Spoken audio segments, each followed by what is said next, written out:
स्वागत है students, let's see this question. The angle of contact at the interface of water glass is 0 degree, ethyl alcohol glass is 0 degree, mercury glass is 140 degree. ठीक है. And methyl iodide glass is 30 degree.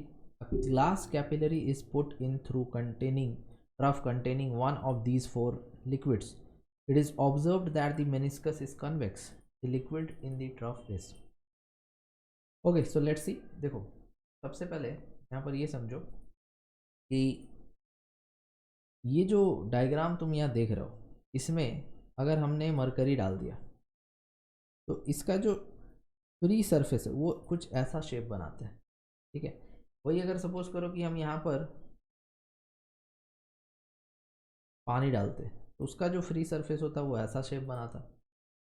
ये सब decide होता है angle of contact से. और angle of contact किससे decide होता है? एंगल ऑफ कांटेक्ट डिसाइड होता है फोर्स, कोहेसिव एंड एडेसिव. ठीक है. जैसे तुम पानी को दीवार पे फेंको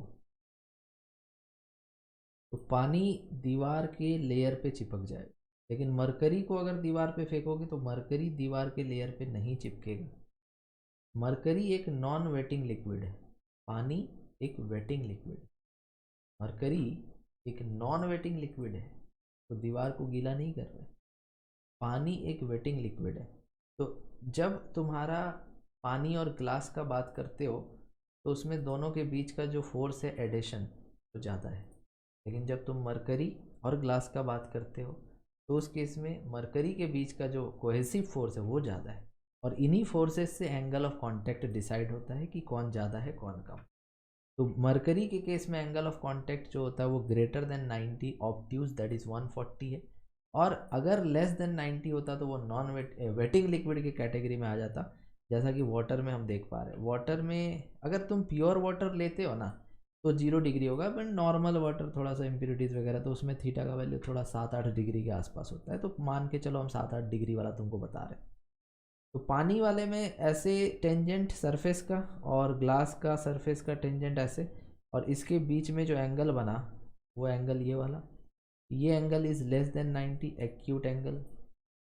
एक्यूट एंगल हो गया ये. और यहाँ पे angle is greater than 90 degree, ये हो गया ऑब्ट्यूज एंगल. तो ये जो लिक्विड होता है ये नॉन वेटिंग लिक्विड होता है.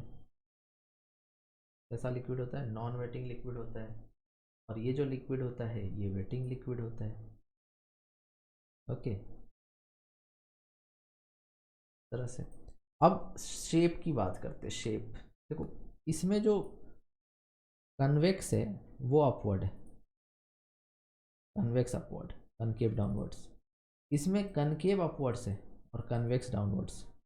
क्वेश्चन में बोला है कि जब हम इन चारों में से अननोन है, हमको नहीं पता किसमें क्या है, और इन चारों में से किसी एक में ग्लास कैपिलरी को जब हमने डुबाया इन चारों में से तो हमने पाया कि वो जो मेनिस्कस है वो कन्वेक्स है, मतलब ये कन्वेक्स अपवर्ड कुछ इस तरह से है. तो भाई जाहिर सा बात है ये तो होगा नहीं, ये भी होगा नहीं, ये वाला होगा, ये भी नहीं होगा, थीटा लेस देन 90. तो हमारा जो आंसर होना चाहिए इस क्वेश्चन के लिए वो ये होना चाहिए कि वो लिक्विड क्या है, तो मरकरी. ठीक है. तो आई होप आप ये समझ पाए होंगे. Thank you.